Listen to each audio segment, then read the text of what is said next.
안녕하십니까 애청자 여러분, 놀라운 부동산 놀부입니다. 어제부터 이 종부세 완화에 대한 뉴스가 이 모든 지면을 도배하고 있습니다.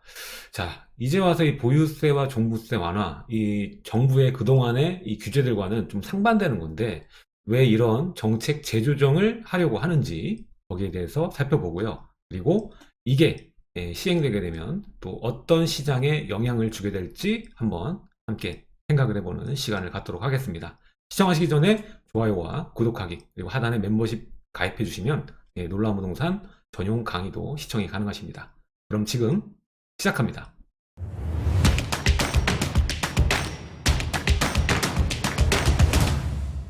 자, 먼저 이번에 이 완화 카드를 꺼내는 이유에 대해서 우리가 살펴볼 필요가 있겠죠. 자, 정부가 그동안 계속적인 규제만 지속해 왔는데 그것과 반대되는 완화책을 핀다? 이유가 있겠죠. 자, 일단은 이번에 보궐선거에서 여당이 참패를 했습니다. 참패를 하면서 여기에 대한 원인을 생각해 봤겠죠. 일단 선거 이전의 리서치 조사를 여러분들이 보시면 알겠지만 많은 수요자들이 이 부동산 정책에 관심이 크게 높았습니다. 압도적으로 높았거든요. 그러다 보니까 성난 민심이라고 표현을 합니다. 성난 민심의 그 중심에는 이 부동산 정책이 있었다라는 것이죠. 특히 올해 그리고 그 이전해를 보면은 이 보유세가 크게 증가했거든요. 그래서 세금, 증세에 관해서 굉장히 민감한 부분이 있었다. 이 증세 과정에서 이 다주택자만 이 증세한 것이 아니라 전반적으로 전 국민이 이 보유만 하기만 해도 세금이 올라가는 증세 효과를 모두 이 받게 되기 때문에 여기에 대해서 표심이 많이 돌아섰다. 이렇게 파악을 하게 된 것이죠. 그래서 더불어민주당은 특별하게 부동산 특별위원회를 구성하고 여러 가지 안건들을 내게 되는데 부동산 정책, 특히 이 증세 측면과 그리고 이 무주택자나 1주택자가 시장에 진입할 때 이 금융 규제가 워낙 강하기 때문에 여기에 대한 완화책이 적극적으로 논의된 것으로 보입니다. 그래서 보유세, 금융 규제, 금융 규제는 이제 서울 같은 경우나 규제 지역 같은 경우에 이제 40% 9억 밑에 있는 주택 같은 경우에는 40% 받을 수가 있죠. 근데 이것을 좀 더 상향하려는 이 정책 재조정이 필요하다고 안건이 나왔고요. 보유세 같은 경우에도 좀 인하하는 것으로 지금은 이제 6억 구간만 6억 밑으로 내려와야만 어느 정도 완화를 받을 수가 있는데 이것을 좀 올리자라는 이 안건이 나온 것으로 보여집니다. 일단은 제일 중요한 점은 올해로 넘어오면서 그 전년도도 마찬가지지만 종부세를 납세한 납세자들이 많이 증가하고 있습니다. 특별히 올해는 특히 많이 증가한 것 같은데 이런 상황에서 종부세가 원래는 이제 부자세로 알려져 있잖아요. 근데 이제는 전반적으로 서울만 보면은 이 16%라는 서울 시민이 이 종부세를 납부하게 되거든요. 그래서 여기에서도 좀 완화책이 필요하다라는 논의들이 지금 나오고 있는 것 같습니다. 자, 그래서 종합해 볼 때 이러한 과세 기준을 좀 더 높여서 상향시키고 그래서 이 증세 대상이 좀 줄어들게 만드는 것이고 또 보유세 감면 대상도 좀 더 확대하는 이 방향으로 흘러가지 않을까 지금 예상을 하고 있는 겁니다. 그래서 이 재조정에 대해서 살펴보면은요, 이 1주택자의 그 공제 금액, 종부세 낼 때 이제 공제를 받지 않습니까? 그래서 이제 9억을 초과할 때부터 세금을 종부세를 납부하게 되는데 이걸 12억 초과로 바꾸자 이렇게 금액 상향하는 안건이 나왔고 또 재산세이나 지금 6억 이하인데 이거를 9억 이하로 왜냐면 이제 주택 가격들이 전반적으로 다 올랐기 때문에 여기에 맞춰서 예전 기준 이게 11년 12년 전에 그 만들어 놓은 기준이다 보니까 다시 기준을 재조정할 필요가 있다 이렇게 얘기가 나오는 거거든요. 그래서 지금 시점에 맞게 이 완화 구간을 9억 이하 주택으로 놓자 이렇게 얘기가 나오는 겁니다. 자, 그래서 이제 국민주택을 하면 우리가 6억을 기준으로 봤는데 이게 뭐 대중적으로 이제 9억으로 바뀌게 되는 것과 같은 겁니다. 그래서 9억 이하로 지금 안건이 나온 것이고요.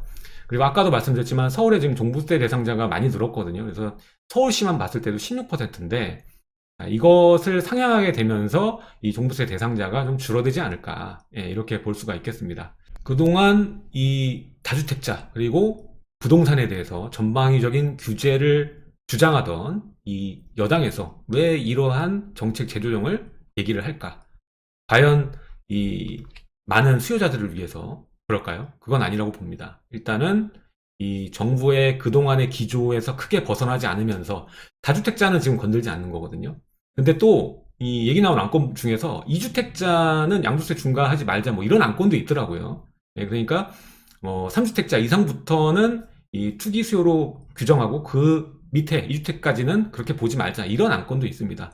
이 모든 것들이 전반적으로 봤을 때는 국민의 절대 대다수인 이 1주택자들을 완화를 해주면서 좀 달래주려는 정치적인 전략이 베이스로 깔려 있지 않나라는 생각이 듭니다. 자, 가장 중요한 건 뭐죠? 바로 이 또 내년에 대선을 앞두고 있지 않습니까? 지금 보궐선거에서도 드러났지만은 그리고 차기 대선에 관련된 여러 인사들의 이 리서치 조사를 보시면 알겠지만 지금 민심이 여당에서 많이 돌아선 것으로 나오고 있습니다. 데이터들이. 그러다 보니까 어떤 정책이든 이 규제 쪽으로 이 막판에 가기보다는 이 완화할 수 있는 것들을 완화해주면서 다시 이 표심을 얻어내는 전략을 쓸 것으로 판단이 되기 때문에 이런 부분들은 실제로 이 안건으로 그치는 것이 아니라 시행이 되지 않을까, 재조정이 되지 않을까라는 생각을 좀 해봅니다. 자, 보시면 이 종부세 대상 중에 1주택자 추인데요. 지금 퍼센테이지로 봤을 때 이 43.6%까지 올라갔거든요. 1주택자가. 그러다 보니까 정부의 기조 자체를 꺾진 않으면서 이 자존심은 지키면서 실질적으로 이 종부세를 내게 된 대상 중에 이 달랠 수 있는 이 1주택자만은 조금 완화를 해주는 전략으로 가게 되면 확보할 수 있는 이 민심이 많다는 것을 알 수가 있습니다. 자, 보면은 2016년부터 계속적으로 증가를 해오는데 이 2018년부터 보시게 되면 퍼센티지가 확 올라가죠. 확 올라가서 이 10%포인트 가까이 올라가다가 결국에는 지금 1주택자 추이가 거의 절반에 가깝다 보니까 여기에 완화책을 만약에 피게 되면은 여기에 해당되는 상당수가 이 완화책의 수혜를 받을 수 있지 않나라고 판단이 됩니다. 자, 일단은 우리가 아까도 이제 9억 초과에서 10억 초과로 만약에 바뀌게 되면은 이 아파트 가격으로 봤을 때 약 한 16억, 17억 요 정도 그 매매 금액이면 종부세 부과 대상이 아니게 되는 겁니다. 지금 기준으로 따졌을 때요. 근데 중요한 거는 이제 내년 6월이 또 지났을 때가 또 중요한 거지 않습니까? 왜냐하면 공시가 현실화율이 계속 반영되면서 이 공시 가격은 올라갈 거기 때문에 그렇게 되는 건데 우리가 여러 가지 지표를 봤을 때 또 내년에 증가되는 세금 폭이 굉장히 크거든요. 그래서 이것을 완화책이 핀다고 해서 당장 지금만 볼 게 아니라 이 내년이 또 증가되기 때문에 이게 단기적인 효과로 그칠 것이냐 아니면 장기적인 플랜으로 갈 것인가는 사실상 이 공시가의 그 현실화율이나 이 공시가의 상승분을 좀 제어할 수 있는 전략적인 재조정이 필요하지 지금 당장 9억 초과에서 12억 초과를 건드린다고 해서 지금 당장 급한 불만 꺼지는 양상으로 갈 수 있다라는 겁니다. 결국에는 정말 이 종부세 대상 중에 1주택자들을 어느 정도 완화해주고 보호해주기 위해서는 이 공시가 상승이 이렇게 급진적으로 빨라지는 속도를 좀 제어할 수 있는 이 정책 재조정이 필요한 것이지 이 9억 초과, 12억 초과 이런 것들의 그 기준점을 상향시키는 것으로는 당장의 효과밖에는 누릴 수 없다라는 것입니다. 당장 내년까지만 좋을 것이다. 근데 당장 내년에 뭐가 있죠? 대선이 있지 않습니까? 이게 완화가 된다고 해서 무작정 이게 좋아할 일인가 라고 생각했을 때 굉장히 일시적일 수 있다는 겁니다. 대선을 앞두고. 그쵸? 자, 공시가 현실화율 지속적으로 상승되고 공시가는 계속 올라갈 수밖에 없습니다. 이미 다른 지표를 봤을 때 내년에 또 크게 증가하거든요.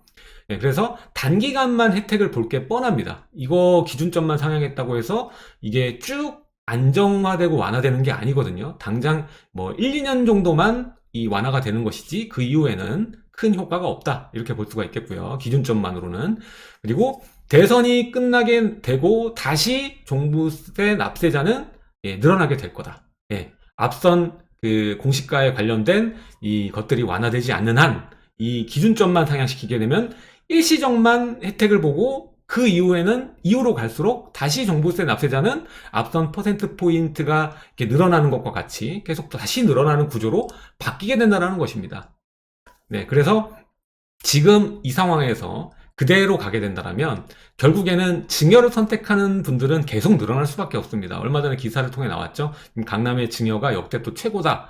뭐 이런 식으로 나왔단 말이죠. 그래서 증여 선택하는 사람이 계속 늘어나게 될 것이고, 그렇게 되면은 5년간 거래가 안 되죠. 그러다 보니까 거래 가능한 물량은 상급지를 중심으로 계속적으로 잠김 현상이 지속될 것이다. 늘어나게 될 것이다. 라는 것이죠. 그러니까 상급지로 갈수록 물건이 귀해지는 현상은 당분간 지속될 것이다 라는 겁니다. 공급이 활성화되지 않는 한 말입니다. 자, 그래서 이렇게 일시적으로 세부담 완화가 주는 시장의 영향은 어떤 식으로 작용을 하게 될까라고 보면은, 저는 이 완화책으로 시장에 크게 영향을 주는 거는 이 대출, 금융규제를 어느 정도 풀어주는, 이게 좀 시장에 큰 영향을 줄 거라고 보고 있고요. 이번에 이 보유세 완화나, 그리고 일시적인 이 기준점 상향으로 그 종부세가 좀 완화되는 대상들, 예, 이 현상들에 대해서는 일단 13억에서 14억 정도면 그 이후부터, 그 가격대 이후부터는 이 1주택자 하더라도 종부세를 납부하게 돼 있거든요.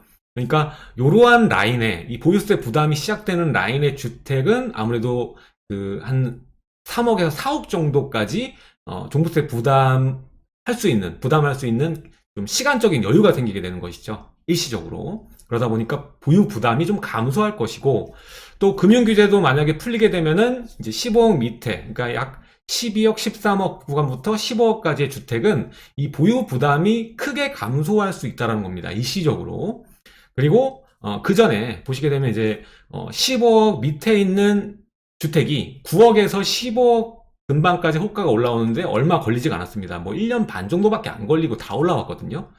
자, 근데 반대로 이 15억을 초과하는 구간에 있는 그 주택들 같은 경우에는 지금 한 뭐 2억에서 3억 정도밖에 오르지 않았습니다. 비교를 해보게 되면은 오히려 이제 9억에서 10억대 있는 그 주택들이 15억까지 오는 동안 뭐 2억, 3억 정도밖에는 그것도 호가입니다. 실거래가가 아니라 호가 상승밖에는 누리지 못했기 때문에 눌려 있었다라고 표현할 수 있겠죠. 그래서 그동안 가격에 눌려 있던 15억 초과, 그러니까 10억 초과에서 15억에 붙어 있는 근접한 구간의 주택은 부담이 좀 감소하기 때문에 갈아타기 수요가 어느 정도는 또 돌게 되지 않을까, 이렇게 예상을 해보게 되겠습니다. 근데 이게 유효하고 굉장히 시장에 큰 영향을 주는 움직임이 포착되진 않을 것 같고요. 이 눌려있던 게 크게 풀리지는 않을 것 같고, 그래서 어느 정도 그동안 거래가 안 됐던 부분이 어느 정도 해소가 되지 않을까. 예, 그동안 눌려있던 게 어느 정도 해소가 되지 않을까 정도로 생각할 수가 있겠고요.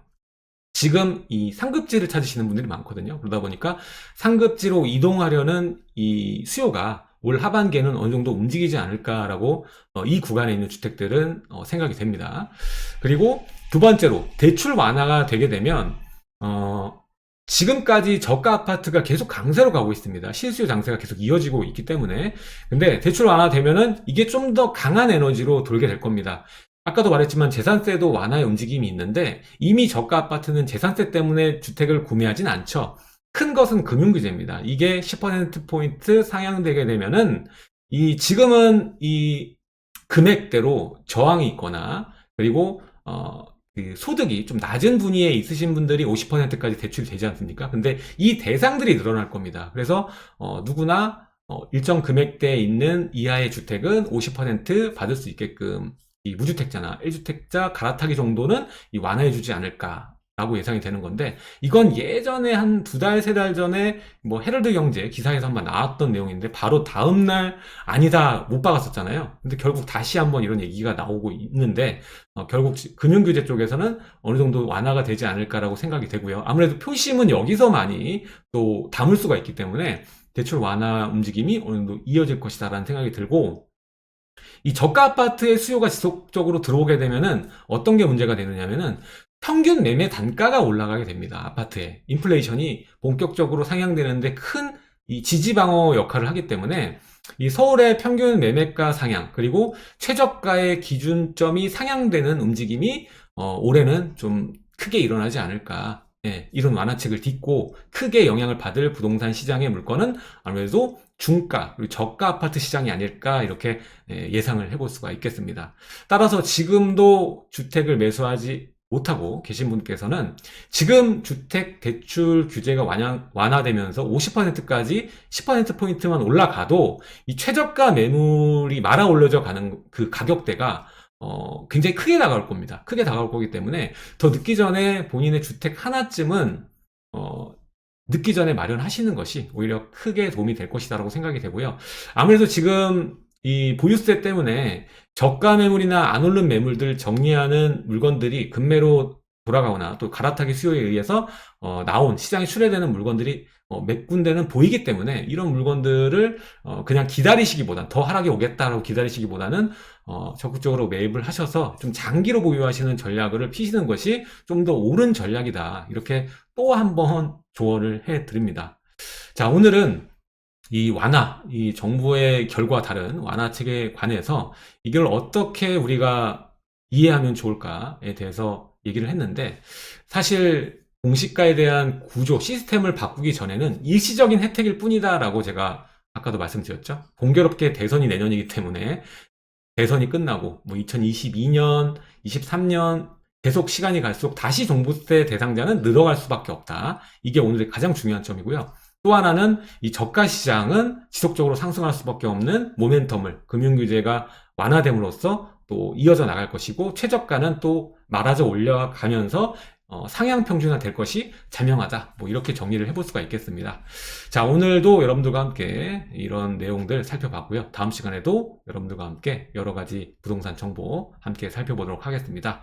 지금까지 놀라운 부동산 놀부였고요. 하단에 좋아요와 구독하기 그리고 멤버십 가입해 주시면 놀라운 부동산 멤버십 전용 강의까지 시청이 가능하십니다.